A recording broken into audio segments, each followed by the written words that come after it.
Excellent, another great segment tonight.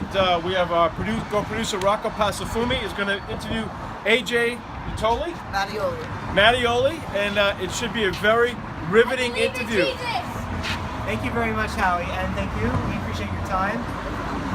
First, I'd like to ask you is, what made you decide that this was what you wanted to do, that filmmaking was your passion?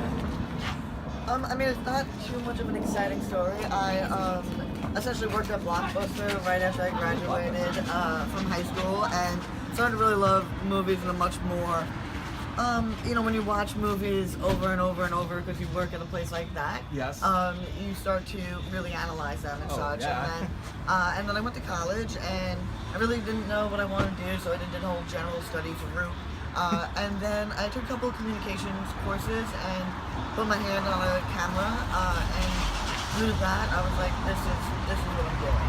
And then the LGBT element of it came a little bit later when I opened it.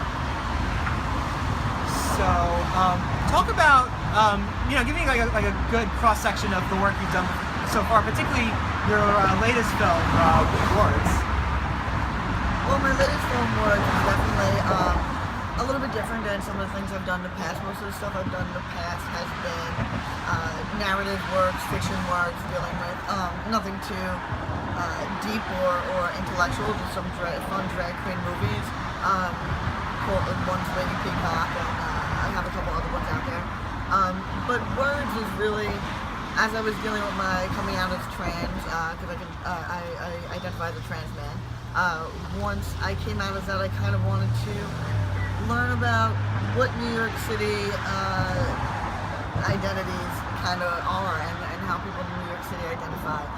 And I'm lucky enough to have a huge selection of friends that all identify as, I think it would be hard to find myself a friend that identifies as cisgender. So I was able to interview them and get to know how their journeys were. The thing I would also add to that is there is a lot, as you know, we've had a lot of things come about in regards to the issue. We've had a lot of celebrities come out as transgender. We have, it's really in the focal point of the public consciousness, in terms of, the whole thing about gender in regards to the wide variety of how you can call yourself and all that. What is it about that conversation that you feel is important and one for all of us to be really aware of? I think something that the general public doesn't really know is that the gender binary didn't always exist. The idea of male and female didn't always exist, especially on the land that we are having this conversation on. In America, Native Americans never gendered their children. When they grew up, they had 3 different genders, and when they grew up, the child decided there was no male or female clothing. And I think that when people think this is a new idea, I think that it's just a new idea to them, and they have to realize that their education is all of our education is limited to what 8 cisgender probably white heterosexual men sitting in office think we need to learn about. And sadly, our history, LGBTQ history, isn't part of that curriculum. There was one element of that had recently gotten attention, which the actor on the Billions was involved with the MTV Movie and TV Awards. The fact that it's like a non-binary actor was involved. How do you feel in terms of this aspect in terms of raising the whole conversation? I mean, I feel like as we are progressing, yes, and as a country in a whole, and we are starting to see things a little less in the binary. If you ask many kids in college today what their gender is, most of them, don't really subscribe to that, especially in New York City.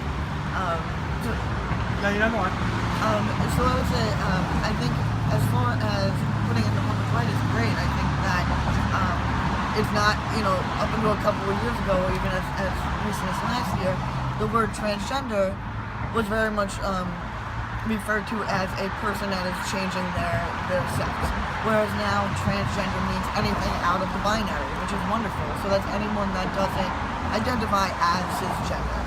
So that means anyone that's agender, that is gender queer, that is gender fluid, or that does not subscribe to the whole gender binary at all. People, I have friends that refer themselves as it, which is, I think it's amazing. I think that it's whatever you're comfortable with, and I think that the more we put that out there onto the mainstream, and the more we push those boundaries, the more we will become an evolved society. I think, in terms of the fact that this is your type of film style, what is it about the subject matter that you feel that why is it important for all of us, outside of the LGBT community, to take a hard look into all these issues and concerns? I think that it's only going to make us better people. I had a conversation with my sister a few months ago.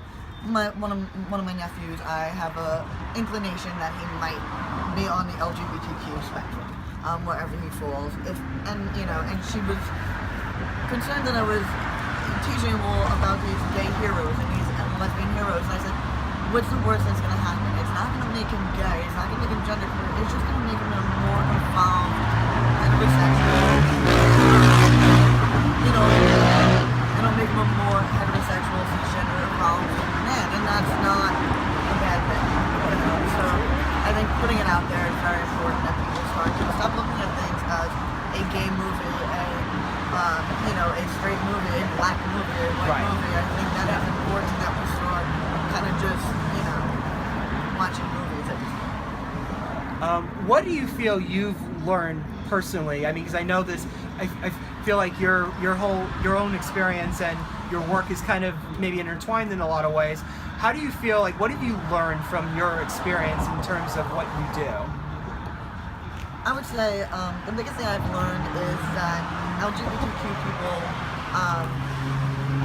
as silly as it sounds, when you're in New York City, you center yourself around a certain type of gay person, if you will, a person of the third New York who comes to New York in order to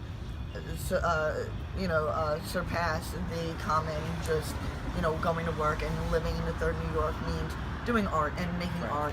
So you tend to be friends with a certain kind of LGBTQ person, a more outward person. And as I started doing movies and casting people from different areas and doing documentaries and going to different locations, I'm really starting to see how our morals and such can really differ the same way. Just because you're part of that LGBT community does not mean that we necessarily have the same views, which I think is important to acknowledge.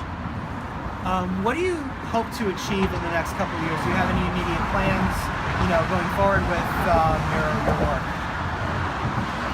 Currently, Manual Productions, my company, donates a percentage of all of the profits made to the Ali Fournay Homeless Youth Center in Manhattan. And they house, 200 LGBTQ homeless youth a night.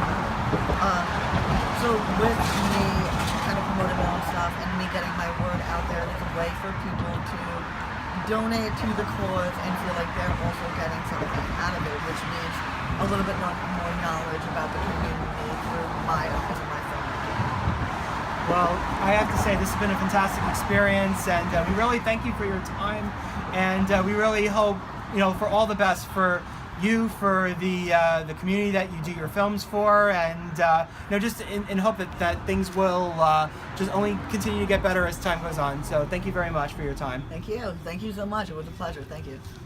And I just want to close with this. AJ, this was our first transgender interview, and Rocco, I think, did a great job. Thank you. And I think that you're a great representative, and we're very honored to have you on the show. And I think that this interview is going to serve as an inspiration to many. And thank you so much for coming on our show, and keep up the good work. Thank you.